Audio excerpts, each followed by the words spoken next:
noches para todos. Soy Carlos Fernando Salazar y estamos acá en nuestro podcast La pista del fraude. Esta noche un tema bien interesante para todos. Vamos a revelar algunas cosas que pudimos analizar del informe de ACFE para las Naciones del año 2024. ¿Qué es ACFE? Como muchos de ustedes lo saben, pues es una asociación de examinadores forenses que tiene casa matriz, sede principal en Austin, Texas, en los Estados Unidos. Fue fundada en el año 1988 por un exagente del FBI y desde hace 13 años viene haciendo un análisis del fraude ocupacional o del fraude en las empresas. Ha analizado cerca de 20.000 fraudes durante estos 13 años, casi 2.000 en el último año para este reporte del año 2024, en donde se revelan cosas bien interesantes para los amantes de todo lo que tiene que ver con prevención, detección e investigación del fraude. Entonces, bienvenidos esta noche. Vamos a hablar de estos interesantes temas y, por supuesto, todos los comentarios, todas las preguntas o todas las inquietudes que quieran dejarnos en nuestras redes, bienvenidas.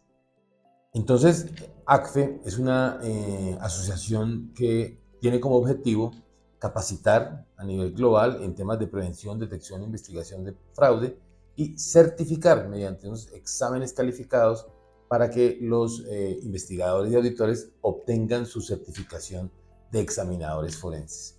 Pues bien, además de hablarles de ACFE, vamos a tratar los siguientes temas. ¿Qué es el fraude ocupacional? Que es un poco de lo que trata el estudio que hace esta asociación. ¿Qué fue lo que analizaron en ese estudio que realizaron? ¿Cuáles son esas revelaciones que hoy podemos hacer como examinadores sobre esos resultados que obtuvo el estudio de ACFE?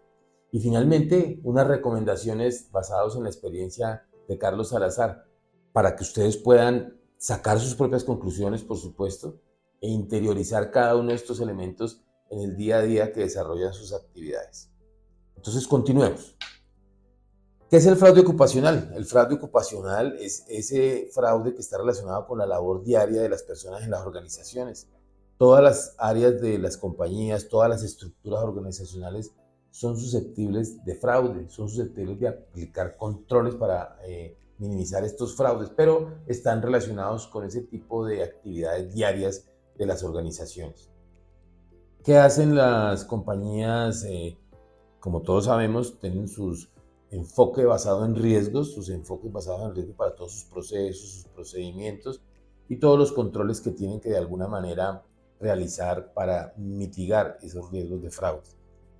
En este caso, básicamente lo que pudo identificar el estudio es que efectivamente existen unas tipologías que son relevantes más que otras. En este caso, el informe de fraude, que es público, que se encuentra en la web para todo el mundo, en inglés, en español, en francés y en todos los idiomas. Allí podemos ver que ellos analizaron las tipologías de fraude, los tiempos en que se detectan estos fraudes en las organizaciones, el impacto económico de estos fraudes en las organizaciones y una serie de metodologías de detección de estos fraudes que estadísticamente pudieron consolidar. Bien, dentro de las tipologías de fraude más comunes que detectó el estudio de ACFE se encuentra, en primer lugar, la apropiación indebida de activos de la organización. En segundo lugar, la corrupción. Y en tercer lugar, el fraude en los estados financieros. Con unos análisis y unos resultados bien interesantes, porque finalmente, proporcionalmente no hay una relación directa entre la tipología más común y el monto mayor que se defrauda a las organizaciones. Por ejemplo, el estudio que todos pueden consultar nos indica que a la apropiación indebida de activos reporta el mayor número de fraudes detectados. En su valor es el valor más pequeño. Entonces, los esquemas de apropiación indebida de activos pueden llegar a sumar el 89% de los casos de estudio, pero en términos económicos solamente reporta un fraude promedio de $120,000 por organización. En cambio, el fraude en los estados financieros resulta ser estadísticamente el 5% de las tipologías utilizadas, con unos resultados de $766,000 de promedio de fraude. Miren la relación que es indirectamente proporcional, no es directamente proporcional como uno pensaría que puede serlo. Finalmente, eso nos lleva a pensar que los estados financieros y las áreas que manipulan los estados financieros son las áreas más propensas al fraude. Mire esa revelación que nos está trayendo ese resultado, que obviamente no está en el estudio, pero que todos podemos hacer. Ahora bien, dentro de lo que analizó el estudio de ACFE se encuentran los tiempos de detección de los fraudes. Y el resultado de esto pues es verdaderamente sorprendente, porque entre 18 meses y 12 meses son los tiempos que, según la encuesta que realizó ACFE, se detectaron los fraudes. Vaya sorpresa, imaginen ustedes que pasa un año, un periodo donde los auditores internos desarrollaron su labor, los áreas de control interno desarrollaron su labor, pasaron los reportes a las juntas directivas y no se había detectado el fraude. Caramba, esa es de las cosas más reveladoras que tiene ese estudio. ¿Cómo es posible que tengamos organizaciones que tardan 12 meses en identificar? Por ejemplo, vamos a mirar acá que dice el cuadro del reporte de ACFE. 13 meses para identificar y detectar un tema de corrupción de una organización después de que ya se consumó ese tema de corrupción. Fraude en los estados financieros, 18 meses. ¿Cómo puede ser que pase todo un ejercicio de auditoría interna, de auditoría externa, de control interno y pasen 18 meses y no se haya detectado el fraude? Es una revelación que nos deja muy preocupados porque las organizaciones no pueden pasar un periodo de tiempo tan grande sin detectar el fraude. Que ya es muy tarde, o sea, ya los recursos defraudados se los han gastado los defraudadores. Eso nos lleva a una reflexión muy grande. ¿Qué tienen que hacer las organizaciones para poder detectar esto? ¿Qué están dejando de hacer para que nos lleven a estos tiempos tan largos? Es una de las grandes preocupaciones que ya veremos en las recomendaciones, cómo se pueden mitigar este tipo de riesgos. ¿Qué nos dice el estudio de ACFE sobre el costo del fraude? El estudio que realizó la asociación nos indica que el 5% de los ingresos de las compañías es el equivalente del fraude promedio a nivel global. Imagínense ustedes que del ingreso de las organizaciones a nivel mundial de casi 2.000 empresas, el promedio del 5% fue el monto defraudado. Una cantidad de dinero increíble, billones de dólares a nivel global. Si extendemos esta estadística a todas las empresas en el mundo, se pueden imaginar ustedes que hay unos grupos delincuenciales y criminales económicos que se apoderan del 5% del dinero de las organizaciones producto de sus ingresos. Eso es una cantidad de dinero demasiado grande en lo que tiene que ver con el costo del fraude. Bastante preocupante este porcentaje. El estudio del fraude realizado por ACFE en este año 2024 arroja algo bien interesante sobre el perfil del estafador, el defraudador. Nos está hablando que en su gran mayoría, en un porcentaje cercano al 65-68%, los defraudadores son personas del nivel medio, cargos de nivel medio, no son la alta gerencia en su mayoría. También hay un porcentaje asignado a ellos, pero nos está dando un porcentaje de casi el 70% a nivel medio. Pero ¿qué nos dice también? Que casi todos estos defraudadores han dejado durante ese periodo de tiempo de 12 a 18 meses bastantes banderas rojas o señales de alerta que no fueron detectadas por las auditorías, que no fueron detectadas por el área de control interno, que estaban sembradas, que fueron abandonadas y fueron dejadas para que fueran identificadas. ¿Qué nos está revelando esto? Que el fraude y las banderas rojas que se están dejando no están siendo observadas. Hay unas áreas de los procesos y los procedimientos de las organizaciones que no son sujetos de revisión por parte de los auditores internos, que las áreas de control no las ven, no están mirando esa cara de la moneda. Tremenda revelación. Ahora hablemos de las metodologías de detección de fraude dentro del estudio realizado por ACFE. Imagínense ustedes lo revelador. Según la encuesta realizada, el mayor porcentaje de detección de fraude está supeditado a las denuncias hechas por los canales de denuncias o por otro tipo de canales de información a las organizaciones, en un porcentaje cercano al 45%, entre el 43 y el 45%. El restante 55% se reparte entre auditorías internas y auditorías externas ordenadas por la gerencia en casos puntuales. ¿Qué revelador es esto? Quiere decir que las auditorías internas de la compañía en promedio pueden estar detectando el fraude en un 30% del total de los métodos de detección. Es increíble que con todo el desarrollo de la formación de auditores, todas las herramientas tecnológicas, todas las capacitaciones de las organizaciones, hoy dependamos en su mayor porcentaje de las denuncias externas. Tenemos que hacer un escándalo de esto, es una revelación gigante. Tenemos que maximizar las herramientas, maximizar la capacitación y hacer que este porcentaje para los años que vienen se invierta y que la mayor parte de las metodologías de detección de fraude estén concentradas en los controles de la organización, en las herramientas que tengan los auditores internos, y que no sea porque vienen y nos cuentan otras personas que se están cometiendo fraude en nuestras organizaciones, porque también los costos que estamos invirtiendo en mecanismos de control, en prevención, en detección de fraude, tiene que verse reflejado en esta estadística. Esperemos que eso sea, que esa tendencia se invierta para los años que vienen en estos estudios de fraude. ¿Y en qué tipos de compañías o en qué tipo de industria a nivel global es donde más se reflejan estas tipologías de fraude que ha encontrado el estudio de ACFE?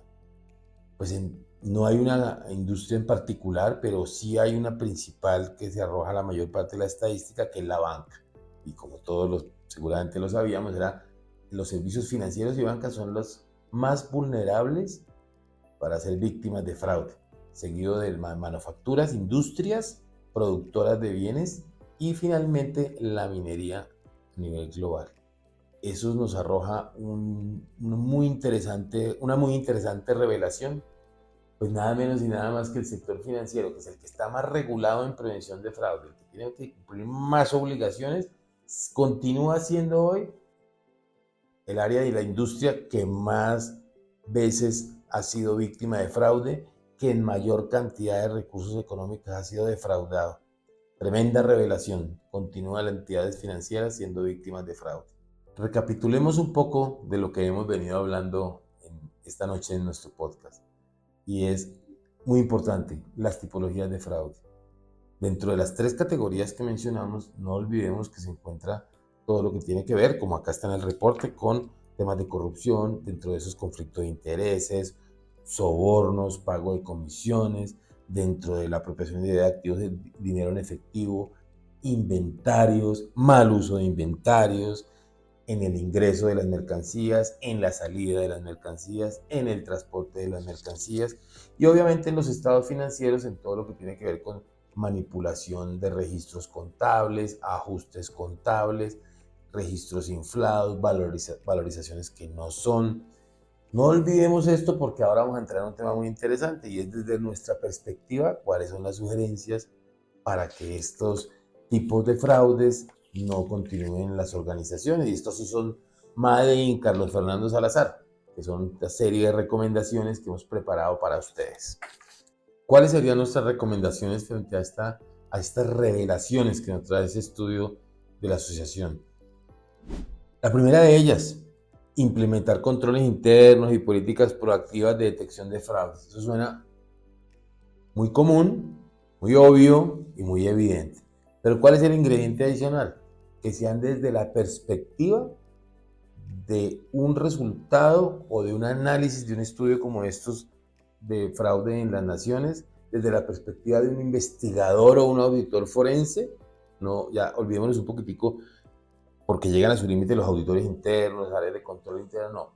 Pongámosle un poquitico de malicia a esto y miremos desde la estadística y de los casos reales de fraude que han sucedido en este tipo de organizaciones. Por ejemplo, alguien dirá un control interno de un procedimiento, pero cuando los auditores internos van a revisar si se cumple o no el procedimiento, lo que están haciendo es revisando la documentación, la información digital que hay en los sistemas de información, de si se cumplieron o no. Pero la pregunta mía es, ¿hay un acompañamiento en tiempo real de este tipo de procesos selectivamente, por supuesto, aleatoriamente, para ver si se está cumpliendo o no el procedimiento, porque es que no basta con revisar documentos y papeles, físicos o digitales, ¿no? Tenemos que ver materialmente el proceso, cómo se está cumpliendo, para ver si efectivamente no solo está cumpliendo, sino estamos previniendo el fraude.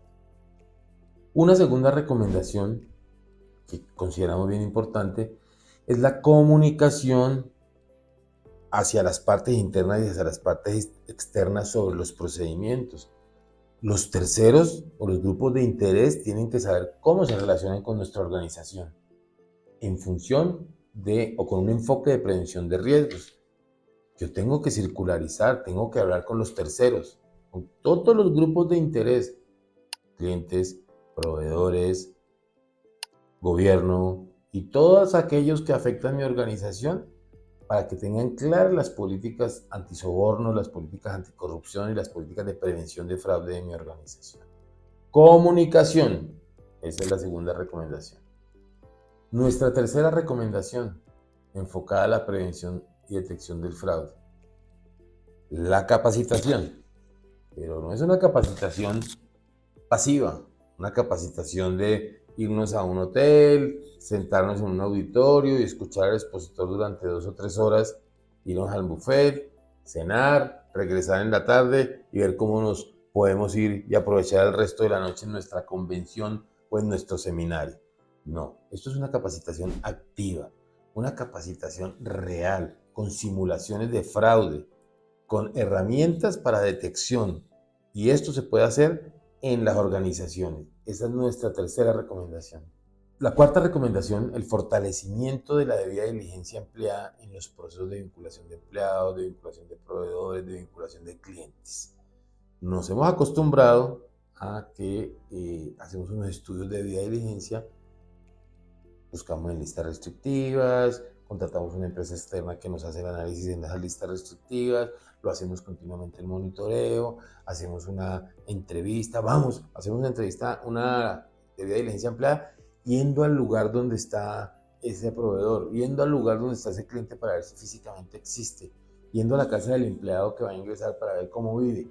Y nada de eso está mal, todo eso está bien, pero hay que ir más allá de eso, a su comportamiento, a su relacionamiento, a sus experiencias con otras personas. Perdóneme, un proveedor puede no tener ninguna condena de lavado de activos ninguno de sus socios, de su estructura organizacional, pero eso no quiere decir que no tenga muchas investigaciones o señalamientos o comportamientos que hagan pensar que está bajo una figura de lavado de activos. No nos limitemos al registro público, no nos limitemos a la lista restrictiva. Esa es la cuarta recomendación que les puedo hacer. ¿Cuál es nuestra quinta recomendación y última recomendación? Después de haber decantado este estudio, de haberlo analizado y de poder hacer este grupo de recomendaciones. El fortalecimiento de los equipos de investigaciones corporativas o de investigaciones internas a través de auditorías forenses específicas, a través de unas tareas más investigativas, más forenses, más que pensar en unos procedimientos de prevención, hay que pensar en unos mecanismos forenses que les den unas señales de alerta que las auditorías y los sistemas de control tradicionales no les están dando. Por eso hay que fortalecer esos equipos de investigación interna a través de auditores forenses con experiencia en investigación de fraudes. Ojo, una cosa es tener experiencia en prevención de fraude y otra cosa es tener experiencia en investigación de fraude. Esa es la última recomendación que les hacemos a ustedes, no sin antes decirles que este tipo de informaciones que salen en estos reportes, como los de ACFE, son muy importantes para retroalimentar nuestras organizaciones, porque en cada una de estas afirmaciones que hay en ese estudio, usted va a encontrar la pista del fraude. Muchas gracias por acompañarnos esta noche en este episodio de La Pista del Fraude. Los invitamos a que entren a nuestro podcast, puedan visitar los anteriores episodios, puedan ver las preguntas y las respuestas que allí se hacen, vayan a nuestras redes sociales, háganos preguntas, queremos retroalimentarnos de su conocimiento y de su experiencia.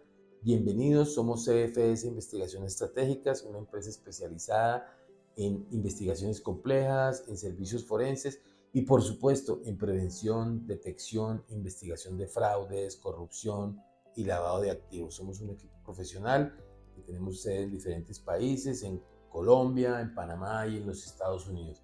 Bienvenidos en Miami, bienvenidos en Barranquilla y en las demás ciudades y países de América. Buenas noches.